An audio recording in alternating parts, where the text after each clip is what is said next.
அது மாத்திரமல்ல, நாம் ஆராதிக்கிற நம்முடைய தேவன் பிதுக்கி பிதுக்கி கொடுக்கிற தேவன் அல்ல. இருக்கிறீங்களா? நாம் ஆராதிக்கிற நம்முடைய தேவன் அவர் பிதுக்கி பிதுக்கி கொடுக்கிற ஒரு கஞ்ச பிசுனாரி கிடையாது. நாம் ஆராதிக்கிற தேவன் அவர் சம்பூரணமாய் கொடுக்கிற தேவன். ஹல்லேலூயா. சில ஆட்கள் பார்த்தீங்கன்னா காசு கேட்டோம்னா பைக்கில் அப்படி விடுவாங்க, உள்ள கட்டுக்கட்டாக இருக்கும், ஆனால் கரெக்டாக 10 ரூபா மட்டும் வெளியே வரும். பார்த்துருக்கீங்களா? ஒன்றும் தெரியாதோ? தெரியாமல் இருக்கீங்களா? உள்ளே இருக்கும் 100 ரூபா இருக்கும், 500 ரூபா இருக்கும், 2000 ரூபா இருக்கும், எல்லாம் இருக்கும்.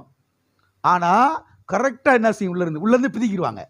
உள்ளேருந்து தடவி பார்த்து அது கரெக்டாக இதாக வரும். நம்முடைய தேவன் அப்படி என்ன செஞ்சிடக்கூடாது, நீங்கள் நினைச்சிடக்கூடாது. நம்முடைய தேவன் பிதுக்கி பிதுக்கி நசுக்கி நசுக்கி கொடுக்கிற ஒரு கஞ்ச பிசுனாரி கிடையாது. இதை மனதில் வைத்துக்கொண்டு வீட்டுக்கு செல்லுங்கள், வாழ்ந்து சுகமா இருப்பீர்கள். அநேகர் தவறான படத்தை மனதில் வச்சிருக்கிறாங்க.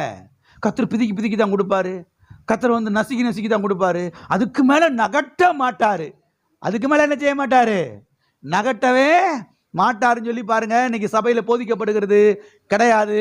நாம் ஆராதிக்கிற நம்முடைய தேவன் அவர் சம்பூரணமாய் கொடுக்கிற தேவன். ஆமென். வாசிப்போம். 1 தீமோத்தேயு 6ஆம் அதிகாரம் 17வது வசனம். இவ்வுலகத்திலே ஐஸ்வர்யம் உள்ளவர்கள் இருமாப்பான சிந்தை உள்ளவர்களாயிராமலும் நிலையற்ற ஐஸ்வர்யத்தின் மேல் நம்பிக்கை வையாமலும் நாம் அனுபவிப்பதற்கு சகலவித நன்மைகளையும் நமக்கு சம்பூரணமாய் கொடுக்கிற ஜீவனுள்ள தேவன் மேல் நம்பிக்கை வைக்கவும். நாம் அனுபவிப்பதற்கு, நாம் என்ன செய்வதற்கு, நாம் அனுபவிப்பதற்கு, நாம் என்ஜாய் பண்ணுவதற்கு சகலவித நன்மைகளையும் நமக்கு சம்பூரணமாய் கொடுக்கிற ஜீவனுள்ள தேவன் மேலே நம்பிக்கை. எப்படிப்பட்ட தேவன் மேலே நம்பிக்கை வைக்க சொல்றாரு பவுல்? சம்பூரணமாய் கொடுக்கிற ஜீவனுள்ள தேவன் மேல். பிதுக்கி பிதுக்கி கொடுக்கிற ஜீவனுள்ள தேவன் மேல இல்ல, நசுக்கி நசுக்கி கொடுக்கிற ஜீவனுள்ள தேவன் மேல இல்ல, ஒண்ணுமே நகட்ட மாட்டாரியா அந்த தேவன் மேல இல்ல, சம்பூரணமாய் கொடுக்கிற ஜீவனுள்ள தேவன் மேலே. ஆமென். ஆகவே வீட்டுக்குள்ள நின்றுக்கிட்டு சொல்லுங்க, சம்பூரணமாய் கொடுக்கிற தேவன், சம்பூரணமாய் கொடுக்கிற தேவன்.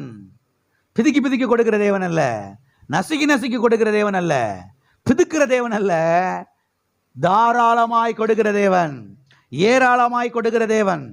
ஆமென். எல்லா கரங்களை வச்சு சொல்லுவோம், நான் ஆராதிக்கிற என்னுடைய தேவன் ஏராளமாய் கொடுக்கிறவர், சம்பூரணமாய் கொடுக்கிறவர், தாராளமாய் கொடுக்கிறவர். ஆமென்.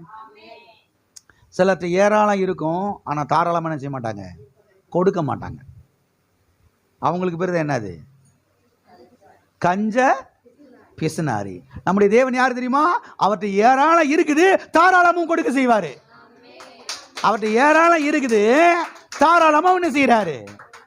தேவனை குறித்த சரியான அறிவு நீங்கள் இந்த பூமியிலே செழிப்படைவதற்கு, நீங்கள் வெற்றி பெறுவதற்கு சரியான ஒரு படம். நம்முடைய தேவன் ஏராளமானவர், தாராளமானவர். அதாவது ஒரு பாடல் பாடுற பாருங்க, ஏராளமானவர் தாராளமானவர் பாடுறேன் இல்லையா? இந்த பாடல்லாம் இந்த வசனத்திலிருந்து வந்திருக்குது. ஏராளமானவர் தாராளமானவர், கஞ்ச பிசுனாரி கிடையவே கிடையாது. சில பாடல்கள்லாம் ஏன் நம்முடைய சபையில் திரும்ப திரும்ப பாடுறோம்னா, தேவனை குறித்த ஒரு படம் உங்களுக்குள்ள என்ன செய்யணும், பதியணும். அதுக்காக தான் திரும்ப திரும்ப பாடுறோம். அப்பதான் நீங்கள் வாழ்வடைய முடியும். ஆமென்.